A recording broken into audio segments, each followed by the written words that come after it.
ইফতারের আগে যে নারীরা দুইটি ভুল করে ওই নারীদের কপালে অনেক খারাপ কিছু চলে আসে রমজান মাসে। কত মারাত্মক বিষয়! ইফতারের আগ মুহূর্তে দুইটা ভুল কাজ আমার অনেক মা বোনরা করে থাকে।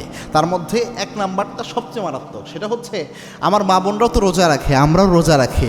তো রোজা রাখা অবস্থায় আমাদের শরীর কেমন ক্লান্ত থাকে, টায়ার্ড থাকে, এটা কিন্তু আমরা জানি।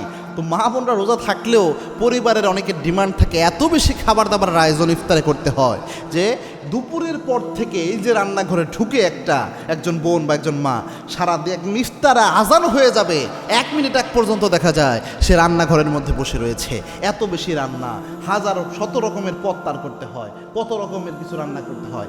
এই জিনিসটা কিন্তু মারাত্মক ক্ষতি করে ওই মা বোনদের জীবনে। এর কারণ হচ্ছে আমরা জানি ইফতারের আগ মুহূর্তের যে সময়টা, এটা গুরুত্বপূর্ণ একটা সময়। পরে একটা কথা বলছি, আল্লাহর হাবিব সাল্লাল্লাহু আলাইহি ওয়াসাল্লাম বলেছেন ইফতারের যে আগ মুহূর্ত, যে কয়েক সময় দোয়া কবুল হয় তার মধ্যে আল্লাহর হাবিব জানিয়েছেন ইফতারের আগ মুহূর্তে বান্দা যখন ইফতারের সামনে নিয়ে বসে, এই সময় আল্লাহ রাব্বুল আলামিন বান্দার সমস্ত দোয়া কবুল করে নেয়। সুবহানাল্লাহ।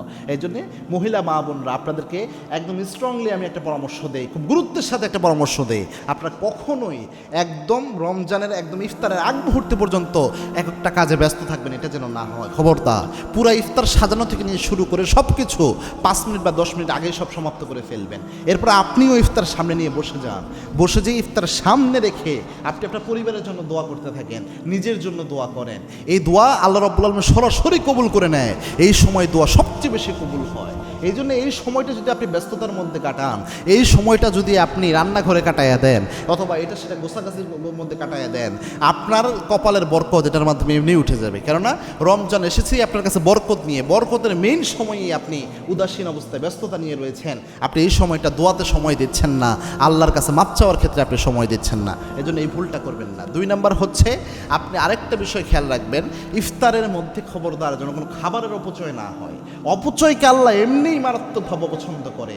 ইন্নাল মুবাজ্জিরিনা কানু ইখওয়ানা শাইতান, অর্থাৎ যারা অপচয়কারী তাদেরকে শয়তানের ভাই বলে আল্লাহ আখ্যায়িত করেছেন।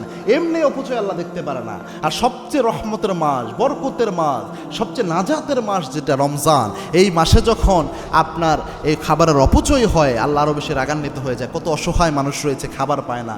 ইফতারে দেখবেন শুধু সামান্য মুড়ি দিয়ে ইফতার করে, অনেকে এটাও পায় না, শুধু পানি দিয়ে ইফতার করে, খেজুর ব্যবস্থা করতে পারে না। তো আপনি যে খাবারটুকু অপচয় করলেন, অপচয় না করে আরেক ভাইয়ের ইফতার কিন্তু এটার মাধ্যমে হয়ে যেত। এই জন্য খাবারের অপচয় রোধ করেন, পারলে আরেক ভাইয়ের কাছে যেন ইফতার পৌঁছায় এরকম উদ্যোগ নেন, এরকম প্ল্যান নেন। আল্লাহ আমাদের সকলকে এরকম মেজাজ এনে দেরকে, আল্লাহুম্মা আমিন।